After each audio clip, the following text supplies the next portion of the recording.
बिस्मिल्लाहिर्रहमानिर्रहीम। अस्सलामुअलैकुम। क्या हाल है मेरी यूट्यूब फैमिली का। उम्मीद करती हूँ आप सब खैरियत से होंगे। अल्हम्दुलिल्लाह मैं भी ठीक हूँ। तो चलें जी, आज जो मैं आपके लिए रेसिपी लेके आई हूँ वो है लाहौर का मशहूर बेसन वाला नान, जो कि घर पे बनाना बहुत ही आसान है।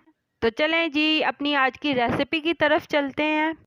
बेसन वाला नान बनाने के लिए जिन चीज़ों की हमें ज़रूरत है उसमें सबसे पहले हमारे पास नान है। आप नान तिलों वाले ले लीजिए, उससे और भी जायका अच्छा आएगा। 2 अदद आलू है, 2 अदद प्याज है, 5 से 6 अदद हरी मिर्चें हैं, हस्बे ज़रूरत हरा धनिया है, सुर्ख मिर्च का पाउडर 1 चम्मच है, हल्दी हमारे पास आधा चम्मच है, अजवाइन आधा चम्मच है, खुश्क धनिया हमारे पास आधा चम्मच है और ज़ीरा हमारे पास आधा चम्मच है और नमक हमारे पास हस्बे ज़रूरत है। और 1 पाव आपने बेसन ले लेना है। तो सबसे पहले हम एक बोल ले लेंगे और इसके अंदर हम बेसन डाल लेंगे। बेसन डालने के बाद हम इसके अंदर शामिल करेंगे 2 अदद प्याज, 2 अदद आलू जो हमने काट लिए हैं छोटे छोटे पीसीस में। ये रेसिपी बहुत ही मज़े की बनती है, आप ज़रूर ट्राई करिएगा। तो चलें जी, अब हम शामिल करेंगे 5 से 6 अदद हरी मिर्चें जो हमने काट ली हैं और हरा धनिया और बाकी तमाम मसाला जार जो हमने लिए थे उसमें मैं बताना भूल गई थी, 2 चम्मच हमने अनारदाने के भी लिए हैं। तमाम मसाला जार शामिल करने के बाद हम इसे पानी डाल के एक अच्छा सा इसका मिक्सचर तैयार कर लेंगे। पानी थोड़ा थोड़ा करके ऐड करना है आपने, ताकि ये एकदम से पतला मिक्सचर ना तैयार हो जाए। तो हल्का हल्का पानी शामिल करेंगे ताकि हमारा ये मिक्सचर थोड़ा गाढ़ा तैयार हो, इसे पतला ज़्यादा नहीं करना आपने। तो चलें जी, हमारा मिक्सचर तैयार हो गया। अब हम नान लेंगे और नान के ऊपर इसे अच्छे से लगा देंगे। नान आप तिलों वाले ले लीजिए क्योंकि इससे टेस्ट और भी मज़े का आएगा।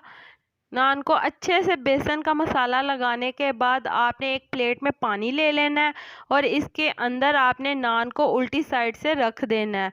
आपने चंद सेकंड के लिए रखना है और इसके बाद आपने निकाल लेना है। इससे नान बहुत ही नरम और सॉफ्ट तैयार होंगे आपके। तो चलें जी, हमने नान को अच्छे से मसाला लगा लिया। अब हम इसको फ्राई करेंगे। नान को फ्राई करने के लिए आपने सबसे पहले एक पतीली में ऑयल ले लेना और इसे अच्छे से गर्म कर लेना और नान को फ्राई करने के लिए आपने बैक साइड से पहले डालना है।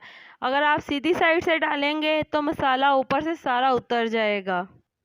थोड़ा थोड़ा ऑयल करके आप ऊपर डालते जाएं नान के। चंद सेकंड आपने बैक साइड से फ्राई करने के बाद इसकी साइड पलट देनी है।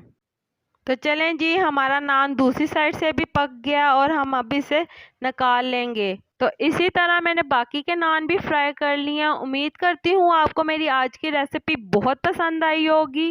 तो जल्दी से मेरी वीडियो को लाइक कर दें और मेरे चैनल को सब्सक्राइब कर दें ताकि आपको तमाम वीडियो का नोटिफिकेशन बर वक्त मिल सके। और इसे शेयर करें अपने फ्रेंड्स और फैमिली मेम्बर्स के साथ। अल्लाह ताला आपको बहुत सारी खुशियाँ अता करे और आपके रिज़्क में बरकत अता करे। आमीन सुम्मा आमीन। मुझे भी अपनी दुआओं में याद रखिएगा। तो मिलते हैं आपके साथ एक और मज़ेदार रेसिपी के साथ एक और नई वीडियो में। मुझे दीजिए इजाज़त, तब तक के लिए अल्लाह हाफिज़।